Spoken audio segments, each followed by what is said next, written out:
오늘 말씀을 통해서 이 시대를 살아가는 우리들이 어떻게 또 살아가야 되겠는지, 또 하나님의 말씀으로 새로워지는 은혜가 있기를 기도하겠습니다. 오늘 봉독해 주신 마가복음 4장 26절에서 34절까지의 말씀은 여러분들이 너무 잘 알고 계신 말씀이죠. 주일학교를 나오셨다면 그 씨 뿌리는 자의 비유해서 30배, 60배, 100배의 결실을 맺는 그런 이야기들은 저희들이 너무나 많이 들어왔던 이야기입니다. 오늘은 그 말씀들을 함께 보면서 오늘 조금 다른 결로 이 말씀을 살펴보기를 원합니다. 그러면서 이 시대를 살아가는 우리들이 또 어떻게 하나님의 마음을 지켜가야 할지, 하나님의 나라를 살아가야 될지를 보고 배우는 시간들이 될 수 있었으면 좋겠습니다. 마가복음 4장에는 씨 뿌리는 자의 비유가 3개나 나옵니다. 그래서 첫 번째로 아까 말씀드렸던 30배, 6배, 60배, 100배의 결실을 맺는 말씀은 마가복음 4장 1절부터 20절까지의 말씀에 나오고요. 오늘 읽었던 본문 말씀에는 씨 뿌리는 자의 비유 두 번째, 세 번째에 대한 내용이 나옵니다. 그러니까 한 장 안에 씨 뿌리는 자의 비유가 3개나 나오는 거예요. 그러면 조금 예수님께서 이 말씀을 통해서 점진적으로 우리에게 주시고자 하는 메시지가 분명하게 있다라는 것입니다. 그래서 오늘 말씀 3절, 오늘 말씀보다 마가복음 4장 3절부터 8절까지의 말씀을 제가 한번 읽어보도록 하겠습니다. 잘 들으라. 어떤 농부가 씨를 뿌리러 나갔다. 그가 씨를 뿌리고 있는데 어떤 씨는 길가에 떨어져 새들이 와서 모두 쪼아 먹었다. 어떤 씨는 흙이 많지 않은 돌밭에 떨어졌는데 흙이 얕아서 싹이 금방 돋았지만 해가 뜨자 그 싹은 모두 말랐고 뿌리가 없어서 시들어 버렸다. 다른 씨는 가시덤불 속에 떨어졌는데 가시덤불이 무성해져 그 기운을 막는 바람에 제대로 열매 맺지 못했다. 또 다른 씨는 좋은 땅에 떨어져 싹이 나고 잘 자라서 30배, 60배, 100배의 열매들을 맺었다. 여러분, 이 말씀은 우리가 너무나 많이 들었던 말씀이죠. 그런데요, 먼저 시작하면서 오늘 4장 1절부터 지금 20절까지의 말씀을 볼 때는요, 하나님의 나라라는 이야기가 없어요. 하나님의 나라는 어떤 사람이 씨를 뿌리는 것과 같다라는 이야기가 없습니다. 그런데 오늘 본문을 읽었던 26절부터 34절까지의 말씀의 시작에는 하나님의 나라는 이런 모습이다라고 이야기하고, 또 하나님의 나라는 이런 겨자씨와 같다라고 이야기하면서 이 앞의 예화와 이 앞의 비유와 뒤에 두 개의 비유가 조금 다른 비유를 예수님께서 말씀하신다라는 것을 알 수 있습니다. 앞의 비유를 보면서 30배, 60배, 100배의 열매를 맺는 그 비유를 보면서 농사를 짓는 분이거나 조금 이 부분에 대해서 깊이 좀 생각하고 묵상하신 분들은 이런 두 가지 질문을 하십니다. 첫 번째는 농부는 좀 씨를 좋은 곳에 좀 뿌리지, 이런 생각을 누구나 다 하죠. 우리 아이들만 그런 생각을 안 합니다. 목사님이 설교하시는 대로, 전도사님이 설교해 주시는 대로 우리 모두 30배, 60배, 100배의 결실을 맺어요. 그러면 네, 이렇게 하고 끝나는 거죠. 근데 어른들은 그렇지 않아요. 다른 방법을 좀 생각해 보는 거죠. 두 번째, 이런 생각들을 해봅니다. 씨를 뿌리려면 좀 밭을 잘 정돈하고 정리하고 씨를 뿌려야 많은 열매를 맺는 거 아닐까라는 이야기를 한다는 거예요.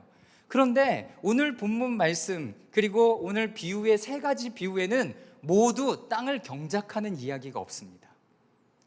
그러면 포커스가 어딨냐면 씨를 뿌리고 그것에 열매 맺는 것에 포커스가 있다라는 거예요. 예수님 당시의 농작법을 이렇게 좀 보면요, 여러분들도 지금 농작물을 이렇게 잘 해보신 분들은 아시겠지만 첫 번째는 묵은 땅을 갈아 엎어야 된답니다. 무조건 씨를 뿌리는 것이 아니죠. 무조건 씨를 뿌리지 않고 제일 먼저 내가 언제 파종을 해야 되겠다라고 생각하면 먼저는 묵은 땅을 깊게 경작하고, 두 번째는 큰 덩어리로 뭉쳐있는 흙들을 잘게 쪼개고, 그리고 작년에 심고 그 앞에 심었던 것에 뿌리나 어떤 것들을 잘 걸러내는 작업들을 하고 그제서야 씨를 뿌리고 둔덕을 만들어서 잘 자라도록 만들어주는 거죠. 이런 이야기가 오늘 성경에는 나와 있지 않아요. 또 한 가지, 3절에서부터 8절까지의 말씀을 잘 읽어보면 이 뿌림은요, 이 씨를 뿌림은 여러분들이 배워서 아시겠지만 여러분 흩어 뿌림입니다. 하나하나를 정성스럽게 심었다기보다는 그냥 이렇게 흩어서 한 팔로 이렇게 쫙 뻗었을 때 떨어지는 것에 대한 이야기를 하고 있는 거예요. 그러다 보니까 돌짝밭에도 떨어지고 길가밭에도 떨어지고 가시덤불밭에도 떨어지고 좋은 밭에도 떨어지는 거죠. 여러분, 이 조건이 성립되려면 그 밭은요, 비행기로 씨를 뿌리는 밭이 아니라 어떤 밭이에요? 여러분 죄송하지만 손바닥만하게 작은 밭이 되는 거예요. 그러니까 우리의 영농 기술과 지금 현대의 어떤 것으로 생각해서 이렇게 흩어 뿌리거나 그러면서 아유 좋은 곳에 좀 뿌리지, 구별해서 씨를 뿌릴 지금 여유도 없고 내가 그만큼 넓은 밭도 가지고 있지 않다라는 것을 이야기를 하고 있는 거예요. 그래서 밭을 개간하지도 못하고 흩어 뿌림을 하게 되어서 여러 곳에 떨어져 있는 것은, 이 말씀을 구체적으로 따로따로 설명하기는 했지만 이 땅들은 모두 한 자리에 있는 것이라는 거예요. 좀 다르죠? 이 밭, 이 밭, 이 밭, 이 밭 모두 밭이 다른 것 같지만 이 밭들은 모두 다 그 주변에 있는 밭들인 거예요. 어떻게 보면 다 내 땅인 거죠. 내 땅인 거예요. 여러분들이 잘 아시겠지만 팔레스타인의 농촌에는 경작지가 그렇게 많지 않습니다. 지금도 마찬가지고요. 돌짝밭이 많아요. 그리고 가시덤불밭도 여전히 있고요. 그런 데서 가난한 사람들이나 연약한 사람들이나 이런 사람들이 소출을 내기 위해서는 어쩔 수 없이 씨를 뿌려야 된다라는 거예요. 그런 밭에조차 씨를 뿌려야 거기서 조금 잘 자라면 그것을 가지고 소출을 얻고 살아갈 수 있는 그런 컨디션에 있는 사람들에 대한 이야기를 하고 있다라는 거예요. 그래서 마가복음 8장에는요 이렇게 척박하고 고단한 모습들이 나오는 것을 알 수 있습니다. 마가복음 8장 2절 말씀인데요, 제가 또 한번 읽어보도록 하겠습니다. 저들이 나와 함께 있은 지 벌써 3일이나 지났는데 먹을 것이라고는 없으니 참으로 불쌍하다. 저들이 집으로 돌아가다가 도중에 쓰러질지도 모른다라고 이야기를 해요. 예수님께서 7병으로 7개의 떡으로 여러분 4,000명을 기적을 일으키셨던 사건에 대한 여러분 조건을 이야기하고 있는 거예요. 3일이나 예수님과 함께 다녔는데도 여전히 먹을 것이 없었던 가난한 사람들이 예수님 주위에 엄청 많았다는 거죠. 여러분 그런 상황들을 좀 생각해 보시라는 거예요. 또 한 가지, 오늘 말씀의 청중은 누구인가? 마가복음 4장 1절 말씀은 이렇게 기록하고 있습니다. 제가 한번 읽어보겠습니다. 예수께서 다시 호숫가에서 가르치기 시작하셨습니다. 수많은 사람들이 예수 주위에 모여들었기 때문에 예수께서는 호수에 배를 띄우고 배에 올라 앉으셨습니다. 사람들은 모두 호숫가를 따라 앉아 있었습니다. 여러분 이 그림 생각나시죠? 우리 이재훈 목사님, 우리 하용조 목사님하고도 이스라엘 2004년 5년 피스마치 가서도 하용조 목사님께서 살짝 그 강가에 무대에 단을 세워놓으시고 우리 성도들이 이렇게 말씀을 들었던 그 모습이 저는 아직도 생각나는 것 같습니다. 여러분 그러고 보면 오늘 예수님은 배에 올라타셨다라고 얘기했으니 어부들도 있고요, 갈릴리의 연약한 지역, 좀 가난한 지역이었으니까 농부도 있을 거고 연약한 사람들도 있고 또 예수님의 제자들도 그 메시지를 듣고 있는 청중으로 앉아 있는 거죠. 여러분 지금 이 씨 뿌리는 자의 비유, 특별히 오늘 마가복음 4장 1절부터 20절까지 나와 있는 이 말씀을 듣는 대상들은 여러분 연약한 사람들이에요. 농부였고요, 어부였고요, 그리고 가난한 사람들이었습니다. 씨를 그냥 좋은 곳에 뿌릴 수 없고 내 땅이 넓어서 그런 것을 경작해서 할 수 있을 만큼의 여유도 없는 사람에게 예수님은 지금 하나님의 말씀을 선포하고 계신다는 거예요. 잘 알아들을 수 없어서 농부들이 많았나 보죠. 그래서 농부의 씨 뿌리는 자의 비유를 가지고 그들에게 말씀하고 계시는 중인 것입니다. 자, 마태복음, 오늘 마가복음 4장 24절, 25절 말씀에 이렇게 기록하고 있습니다. 자, 제가 한번 읽어보겠습니다. 또 예수께서 그들에게 말씀하셨습니다. 너희는 듣는 말을 새겨들으라. 너희가 헤아려 주는 만큼 너희가 헤아림을 받을 것이요 또 덤으로 헤아려 받을 것이다. 누구든지 가진 사람은 더 받을 것이요 가지지 못한 사람은 있는 그것마저도 빼앗길 것이다. 씨 뿌리는 자의 비유를 하고 계신데 이게 무슨 또 비유로 이상한 잘 알아들을 수 없는 말을 하는가? 여러분 저도 헷갈렸어요.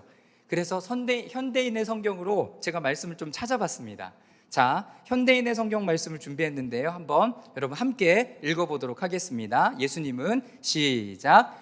예수님은 다시 말씀하셨습니다. 너희는 내 말을 귀담아 듣고 실천하여라. 그렇게 하면 그만큼 더 많은 것을 얻게 될 것이다. 있는 사람은 더 받을 것이며 없는 사람은 있는 것마저 빼앗길 것이다. 아까 이 말씀을 듣는 대상이 누구라고 말씀드렸습니까? 농부고 어부고 연약한 사람들이고 예수님의 제자들이에요. 그리고 현대의 컨디션으로 본다면 좀 가난하고 어려운 사람들이에요. 이 사람들이 예수님 앞에 말씀을 들을 때 너희들은 말씀을 들을 때 헤아려서 잘 살펴서 들을 수 있는 만큼 마음을 다해서 하나님의 말씀을 들으라 라고 말씀하시는 거예요. 하나님의 말씀을 들으라. 여러분 생각해 보세요. 내 마음이요 어렵고 힘들 때는요 아무리 좋은 말씀을 가져다 줘도 이 말씀이 잘 안 들려요. 그죠? 그런데 내 컨디션이 좋고 말씀이 잘 들려지는 때는요 정말 어떻게 얘기해도 하나님의 말씀들이 내 귓가에 쏙쏙쏙쏙 들려진다는 거예요. 하나님께서 우리의 마음에 지금 그런 상황과 환경일지라도 하나님 앞에 나와서 말씀을 듣는 너희들아, 하나님의 말씀에 대해서 헤아려서 집중하여서 잘 들어봐. 그러면 이 말씀을 통해서 너희에게 하나님께 더 많은 것으로 채워주시고 복을 주실 거야 라고 예수님께서 말씀하신다는 겁니다. 그러니 이 마가복음 4장에 예수님께 다가와 예수님의 말씀에 귀 기울여 듣는 사람들에게 이 하나님의 말씀을 선포하고 계시는 거죠. 대상이 다양합니다. 아직 하나님의 나라가 그들에게 임한 것이 아니에요. 예수님께서 임하기를 원하시는 거죠. 좋은 밭으로 열매를 맺기를 바랐으나 여러분 그러지 않는 컨디션이 너무나 많은 거예요. 그래서 교회에 찾아오시잖아요. 제가 여러분들 가운데 어려운 부분들을 가지고 찾아와요. 또 힘든 부분들을 가지고 찾아와요. 난 아직 예수님을 잘 모르겠어. 그럼에도 불구하고 하나님 앞에 나와 말씀을 들으려고 애쓰고 귀 기울려고 애쓰고 마음을 다해서 하는 것에 대해서 하나님 너무나 기쁘시다는 거예요. 그래서 좋은 밭에 떨어져 하나님의 말씀이 맺혀지는 것처럼 30배, 60배, 100배의 결실이 맺기를 원하는 것이 바로 우리 예수님의 마음이었다는 거예요. 사랑하는 여러분, 혹시 이 코로나19로 인하여 우리가 고난 가운데 이 시간들을 보내고 있지만 예수님은 여러분들을 위로하고 격려하기를 원하신다라는 거예요. 특별히 자영업자 되시는 분들이 많이 계시죠. 저도 버스를 타고 이 구리 시내를 지나가다 보니까 문 닫는 상점이 너무나 많이 생겨나는 것들을 보게 되더라고요. 어려운 거죠. 누구나 다 어려울 수밖에 없는 상황. 그런데 내 상황과 환경이 이래서 안 돼요가 아니라 예수님은 그들을 위로하고 격려하기를 원하신다라는 거예요. 그래서 이 밭에다가 씨를 뿌리고 이제는 하나님께서 어떻게 해야 될지, 어떻게 나아가야 될지를 오늘 본문 말씀을 통해서 주신다는 거예요. 이런 연약한 사람들에게 예수님께서 무엇이라고 말씀하시는가 보면요, 26절에서 29절까지의 말씀을 우리 다 같이 한번 읽어보도록 하겠습니다. 26절에서 29절까지의 말씀을 함께 읽겠습니다. 시작. 예수께서 또 말씀하셨습니다. 하나님 나라는 이런 모습이다. 어떤 사람이 땅에 씨를 뿌리면 그 씨는 그 사람이 자고 있던 깨어 있던 밤낮 없이 싹이 트고 자라난다. 그러나 그는 씨가 어떻게 해서 그렇게 됐는지 알지 못한다. 땅이 스스로 곡식을 길러내는 것이다. 처음에는 줄기가 자라고 다음에는 이삭이 패고 그 다음에는 이삭의 알곡이 맺힌다. 그리고 곡식이 있는 대로 곧 농부가 낫을 댄다. 이제 추수갈 때가 됐기 때문이다. 앞의 말씀에는 하나님의 나라라는 이야기가 없지만 오늘 두 번째 씨 뿌리는 자의 두 번째 비유에 보면 하나님의 나라는 이런 모습이다라고 이야기하면서 그렇게 연약하고 가난하고 힘들고 연약한 자들을 예수님께서 초청하셔서 어디로 초청하시는 거예요? 하나님의 나라로 초청하셔서 하나님의 삶의 방식대로 살아가기를 촉구하시면서 비유를 들고 계시다는 거예요. 그런데 여기에 보면 여러분 하나님의 나라의 원리는 뭡니까? 하나님 나라의 원리. 여러분 여기 26절에 보면 어떤 사람이 씨를 뿌려요. 26절에 제가 파란색으로 표시해놨는데 어떤 사람이 땅에 씨를 뿌립니다. 27절에 그 씨는 그 사람이 자고 있든 깨어 있든 밤낮 없이 싹이 트고 자란다. 28절 땅이 스스로 곡식을 길러내는 것이다. 여기에 포인트는 뭐예요? 여러분 씨를 뿌린 사람도 그리고 씨도 그리고 땅도 여러분 그 주권을 가지고 있지 않다라는 거예요. 하나님께서 스스로 자라가게 하신다라는 겁니다. 하나님의 나라는요, 하나님이 자라나게 하십니다. 하나님의 나라는 하나님께 속하여 있는 것이고 그리고 하나님의 통치와 다스림 가운데 있는 것이기 때문에 여러분 땅이나 사람이나 씨나 여러분 노력할 것이 없어요.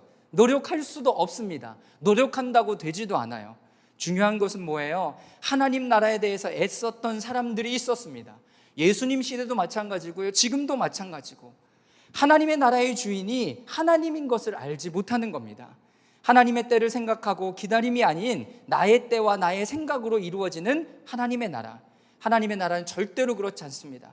그래서 하나님의 일을 섬기는 사람들은 매 순간 맡겨지는 일에 겸손하고 성실해야 되는 거죠. 고린도전서 3장 4절부터 9절까지 이 말씀이 있습니다. 사도 바울이요, 이거에 대해서 너무나 잘 알고 있었던 것 같습니다. 제가 한번 빠른 속도로 읽어보겠습니다. 여러분 가운데 어떤 사람은 나는 바울파다, 어떤 사람은 나는 아볼로파다 라고 한다면 여러분은 육에 속한 사람들이 아닙니까? 그러면 아볼로는 무엇이고 바울은 무엇입니까? 여러분을 믿게 한 사역자들일 뿐입니다. 그들은 주께서 각각 맡겨주신 대로 일할 뿐입니다. 그러므로 심는 사람이나 물 주는 사람은 아무것도 아니요 오직 자라게 하시는 하나님께서 자라게 하시는 것입니다. 심는 사람과 물 주는 사람은 하나이며 각자 자기 수고한 대로 자기 상을 받을 것입니다. 우리는 하나님의 동역자들이요 여러분은 하나님의 밭이며 하나님의 건물들입니다. 사도 바울도 이 부분들을 너무나 잘 알고 있었죠. 그러나 파가 갈려서 나는 바울파다, 나는 아볼로파다라고 얘기한 사람들에게 아니야, 하나님께서 여러분들을 자라게 하시는 겁니다 라고 분명하게 이야기하고 있다라는 거예요. 예수님이 하신 말씀 바울이 그대로 받아서 여러분 이 땅에서 그 일들을 할 때 동일하게 그 말씀의 원리들을 살아가고 있고 선포하고 있는 것을 보게 된다라는 것입니다. 여러분 첫 번째로 하나님의 나라의 주권은 하나님에게 있습니다. 30배, 60배, 100배의 결실을 맺는 것도 하나님의 나라의 주권에 하나님께 있는 거죠. 어제 저녁에 이 설교를 준비하고 살펴보다 보니까 30배의 결실을 맺는 것은 60배의 결실을 맺는 것은 또 어떤 학자들은 일반적으로 맺는 것이다 라고 얘기하는 분들도 계시고요, 아니다, 이것은 일반적으로 할 수 없는 하나님의 나라의 마지막 때에 대한 비밀이다 라고 얘기하는 분들도 계시더라고요. 30배, 60배의 100배를 결실을 맺는 건 마지막 때에 일어나는 일들이라는 거예요. 저는 그 부분들에 대해서 동의를 하고 여러분들에게 말씀을 드리면 여러분 이 시대를 살아감에도 상황과 환경에 따라서 우리의 어떤 것이 좌우되는 것이 아니라 하나님의 원리에 따라서 움직이고 있다면 여전히 하나님의 나라는 부흥되고 확장되고 열매를 맺고 있다는 것을 믿으시기를 바랍니다. 여러분 하나님의 나라의 원리가 아니고 여러분 다른 원리라면 점점점 가라앉고 어려워지겠죠. 여러분 온누리교회, 지금 남양주 온누리교회에서 하는 아울리치를 봐도 여러분 그렇지 않습니까? 어떻게 11개의 아울리치 10개국에서 여러분 430명이 넘는 성도들이 여러분 이 일들을 감당하고 있냐라는 거예요. 물어보는 목사님도 어떻게 아울리치 하고 있어? 라고 얘기하면 어떻게 그런 일이 가능하냐고 저한테 다시 물어보세요. 여러분 사람들이 생각할 수 없는 방법인 거죠. 하나님이 지혜를 주셨기 때문에 우리 목사님들과 장로님들이 이 부분들을 동의하고 함께 가고 있는 하나님의 나라가 이루어지고 가고 있는 여러분 증거다라고 말할 수 있습니다. 사랑하는 여러분, 인간이 이루기 위해서 만들어가는 하나님의 나라가 아니라 하나님의 원리와 뜻대로 드려지는 하나님의 나라를 살아가는 여러분 모두가 되시기를 주님의 이름으로 축원합니다. 우리 모두도 하나님의 나라를 꿈꾸지만 하나님의 나라를 이루시는 분은 하나님이십니다. 그러나 사람이 해야 할 일이 없다는 이야기가 아닙니다. 하나님 나라를 위하여 부름받은 사람들이 해야 할 일이 있습니다. 두 번째는 하나님의 나라는 모든 의심과 염려를 물리치고 자라납니다. 여러분, 씨가 주인이 돼 내가 심겨졌으니까 열심을 내서 뭘 해야 돼. 여러분, 더 이상 할 수 없습니다. 심기워진 이상이라면. 그래서요, 여러분, 요한복음 2장 17절 말씀에 보면 이렇게 기록하고 있습니다. 예수의 제자들은 주의 집을 향한 열정이 나를 삼킬 것이다 라고 기록된 성경 말씀이 생각났습니다. 성전을 너무나 사모한 나머지 예수님은 없고 하나님은 없고, 여러분, 성전을 향한 열정만 남은 거죠. 여러분, 우리가 어떤 존재인지를 분명히 잘 알아야 할 것입니다. 그래서 빌립보서 4장 6절에서 7절까지 말씀은 이렇게 기록하고 있습니다. 함께 읽겠습니다. 시작. 아무것도 염려하지 말고 모든 일에 기도와 간구로 여러분이 구할 것을 하나님께 감사함으로 아뢰십시오. 그래야면 모든 생각을 뛰어넘는 하나님의 평강이 여러분의 마음과 생각을 지켜주실 것입니다. 네, 여러분, 염려와 근심에 관한 모든 것들을 하나님 앞에 올려 맡겨드리래요. 그러면 하나님께서 이것들을 뚫어내시고 역사하시는 것들을 경험할 수 있다라고 분명히 성경 말씀은 이야기하고 있습니다. 상황과 환경이 정리되는 게 아니에요. 뭐라고 얘기합니까? 하나님의 평강이 여러분의 마음과 생각을 지켜주신다라고 말씀하고 계시다는 거죠. 여러분, 우리의 염려로, 우리의 걱정으로 하나님의 나라를 이루어갈 수 없다라는 것을 분명하게 보여주고 있습니다. 그러니 오직 하나님의 끊임없는 활동을 예측하지 못하면서 끈기 있게 추수의 때를 기다리지 못하면 하나님의 나라를 볼 수 없는 거죠. 끈기 있게 기다리면서 하나님의 때를 찾아 나아갈 때 하나님의 나라를 우리는 분명히 경험할 수 있게 되는 거죠. 오늘 또 두 번째, 이 비유에 보면 참 재밌는 부분이 있습니다. 자, 1번 첫 번째는 씨를 뿌리는 사람이 있습니다. 씨를 뿌리는 사람이 있죠. 두 번째는 씨는 그 사람이 자고 있던 깨어있던 밤낮 없이 싹이 트고 자랍니다. 세 번째, 땅이 스스로 곡식을 길러내는 것입니다. 네 번째는 곡식이 익으면 농부가 낫을 대서 모든 수확을 하게 되죠. 여러분, 사람도, 여러분, 씨도, 땅도 여러분 어떤 역할을 하는 게 아니에요. 심겨질 뿐이고요, 그 땅에 받아들이는 것 뿐이에요. 하나님께서 자라게 하신다는 것에 대한 여러분 분명한 마음이 있지 않으면 여러분 사람이 더 뭘 할 거고요, 여러분 씨가 더 뭘 할 거고요, 땅이 뭘 할 겁니다. 그렇다고 해서 이것들이, 이 씨와 땅과 사람들이 아무것도 하지 않는 건 아니겠죠. 여러분들은 씨앗인 것 같으세요? 아니면 농부인 것 같으세요? 아니면 땅인 것 같으세요?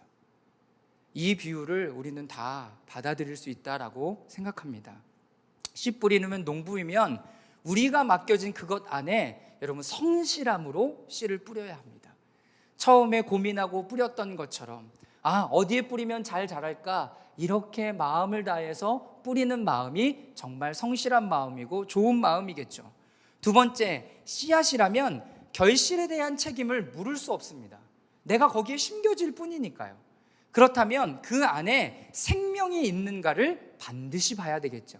그래서 농부는 씨를 뿌릴 때 그 안에 알곡이 찾는가를 보기 위해서 우리나라 같은 경우는 어떻게 해요? 소금물에 띄워보는 일들을 하잖아요. 여러분, 그런 일들이 그 안에 생명이 있는가를 봐야 되는 거죠. 마지막 세 번째, 우리가 땅이라면 여러분, 땅이 좋은 땅에 뿌리는 것뿐만 아니라 이 땅 저 땅에 뿌려집니다. 땅이 노력하는 것이 아니라 땅의 주인이신 주님께서 스스로 자라게 하시고 스스로 열매 맺게 하시고 여러분 이루어가게 하시는 거죠. 그러니 여러분, 그 안에 생명을 주신 분, 땅에 생명을 주신 그 하나님께서 자라게 하신다라는 것들을 잊지 마시기를 바랍니다. 우리 주님은, 예수님께서는 이렇게 이야기하는 것입니다. 성장의 비밀은, 하나님의 열쇠는, 하늘의 열쇠는 하늘이다라고 이야기를 하고 있습니다. 모든 것을 성장하게 하고 자라가게 하고 열매 맺게 하는 것은 하나님께서 하시는 것이다 라고 분명히 이야기를 하고 있는 거죠. 그러니 이 말씀을 듣고 있는 연약한 사람들, 힘든 사람들, 농부, 어부, 이런 사람들이 여러분 힘을 얻지 않았을까요? 내 상황은 이래요. 내 환경은 이래요. 그러나 나는 이렇게밖에 할 수 없어요 라고 이야기할 때 예수님께서는 분명히 이야기하는 거죠. 너는 씨만 뿌려. 너는 받아들이기만 해. 너는 그 안에 나의 말씀만 잘 가지고 있어. 그러면 내가 일할게. 내가 자라나게 할게. 내가 성장시킬게 라고 예수님께서 말씀하시는 거죠. 우리는 하나님 나라 안에 살고 있습니다. 주님은 그 결실로 우리를 탓하지 않는다는 것은 달란트 비유를 통해서 여러분들이 이미 알고 계실 겁니다. 여러분 몇 달란트를 남겼든지 예수님의 응답은 똑같았습니다. 착하고 충성된 종아, 내가 작은 일에 충성했으니 나와 함께 이 기쁨에 동참하자라고 말씀하시는 거죠. 예수님 열매를 보시기도 하지만 이 열매보다 더 중요한 것은 우리가 그 안에 마음을 다하여 그 일들을 감당했는가를 보신다는 거죠. 그렇다고 해서 우리가 막 살아야 되는 건 아니죠. 농부라면 말씀드렸던 것처럼 최선을 다하여 씨를 뿌리고, 땅이라면 기력을 다하여 힘을 내어주고, 씨앗이라면 생명을 우리 안에 품고 있어야 되는 거죠. 저는 여러분 모두가 그 생명의 능력 가운데 하나님의 말씀 안에 살아가는 은혜가 있기를 주님의 이름으로 축원합니다. 이러한 하나님의 사람들에게 위로하고 격려하셨으면 이제 예수님은 그들에게 도전하십니다. 뭐라고 도전하시냐면 30절부터 32절까지의 말씀을 다 같이 한번 읽도록 하겠습니다. 30절부터 32절까지의 말씀입니다. 시작. 예수께서 또 말씀하셨습니다. 하나님 나라를 무엇에 비교할 수 있을까? 어떤 비유로 설명할 수 있을까? 하나님 나라는 하늘의 겨자씨와 같다. 그 씨는 땅에 심는 것 가운데 제일 작은 씨지만 일단 심어 놓으면 자라나 어떤 식물보다 더 큰 가지들을 뻗어 그 그늘에 공중에 새들이 깃들 수 있게 된다. 첫 번째, 하나님의 나라는 이렇게 아주 작은 씨를 뿌리며 시작이 된다라는 것입니다. 여러분 이 말씀을 듣고 있었던 연약한 사람들은요, 여러분 도전받았을 거라고 저는 믿습니다. 그럼 내가 이 작은 것 오늘 하나님께 심으면 되는 건가? 내 마음밭에 하나님의 말씀 내가 울려지는 대로 심으면 되는 건가? 여러분 이 고민을 했을 거라고요. 도전이 되는 거죠. 사랑하는 여러분, 오늘 여러분들 안에 여러분 작게 겨자씨만한 것이라도 하나님 나라에 심을 것이 여러분 어떤 것이 있습니까?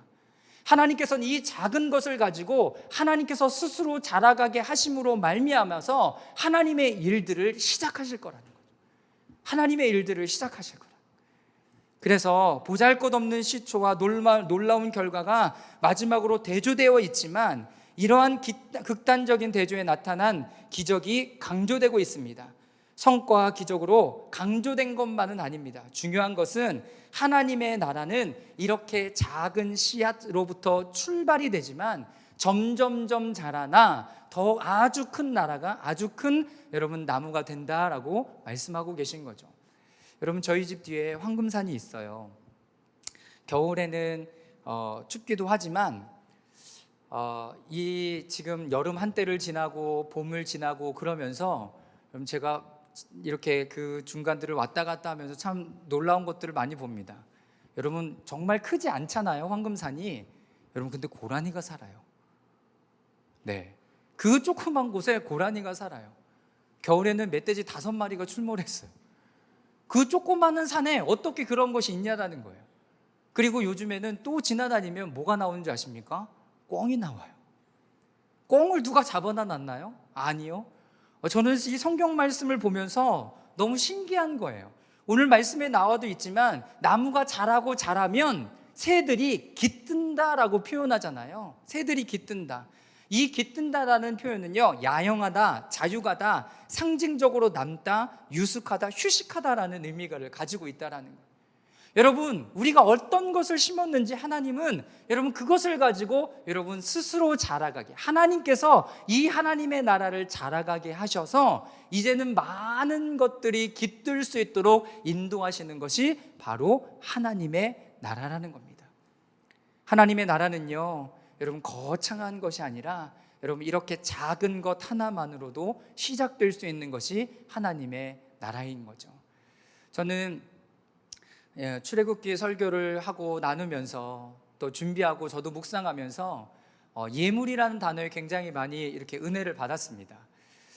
새벽에도 설교한 적이 있고 또 이영 목사님도 그 부분에 대해서 설교해 주셨지만 테루마라는 단어가요, 일으키다라는 뜻을 가지고 있대요. 일으키다. 예물이라는 거거든요. 예물. 하나님 앞에 성전을 짓기 위해 예물을 가져와라라고 얘기할 때 그 테루마가 예물인데 그것의 원어는 일으키다라는 어원을 가지고 있는 거예요. 그러니까 우리가 하나님 앞에 어떤 것이든지 드릴 때, 그리고 성경에 많이 나와 있는 오병이어의 기적을 보든가 그러면 여러분 그것을 하나님 앞에 예물로 가져다 드렸을 때 그것이 크던 작던 그런 것을 보는 것이 아니라 그것을 일으키는, 하나님의 사역을 일으키는, 하나님의 생명을 일으키는 하나님 도구로 사용하신다는 거예요. 여러분들 안에 오늘 하나님 앞에 드릴 수 있는 여러분 겨자씨만한 것은 어떤 것이 있습니까? 믿음이라고도 표현하고요, 여러분 예물이라고 표현될 수도 있고요, 여러분들의 헌신이라고 표현될 수도 있습니다. 그러나 쓰여지는 곳곳마다 하나님께서는 스스로 그 부분들을 자라게 하셔서 많은 것들이 이곳 가운데 깃들게 하셔서 쉬고 누리고 하나님의 생명으로 다시 태어나 드려질 수 있도록 인도하는 것이 하나님의 나라라고 말씀하시는 거죠. 여러분 시작은 어땠습니까? 연약한 사람들, 힘든 사람들, 농부, 어부, 예수님의 제자들이었습니다. 넉넉한 사람들이 아니었죠. 그리고 훌륭한 사람들도 아니었고, 이 말씀에 모든 것을 들을 때 여러분 유대인들처럼, 율법학자들처럼 여러분 그것을 속속 받아들일 수 없어서 어떻게 예수님 말씀해 주셨습니까? 비유를 통해서 말씀해 주셨습니다. 그런데 이 씨 뿌리는 자의 비유가 가면 갈수록 그들에게 도전이 되고 희망이 되고 내가 어떤 것을 할 수 있을지에 대한 여러분 비전을 품게 된다는 거죠. 사랑하는 여러분, 이 고난의 때를 살아가는 여러분 모두에게도 하나님의 말씀을 간절히 찾아 주님 앞에 나오는 은혜가 여러분 모두에게 있기를 기도합니다. 뿐만 아니라 스스로 자라게 하시는 그 하나님 앞에 마음을 들여 나아갈 때 하나님께서 백향목과 같이, 그리고 어마어마한 큰 나무와 같이 많은 생명들이 깃드는 놀라운 은혜가 여러분들의 삶 가운데, 우리 교회 가운데, 여러분들의 가정 가운데 있기를 주님의 이름으로 축원합니다. 아멘.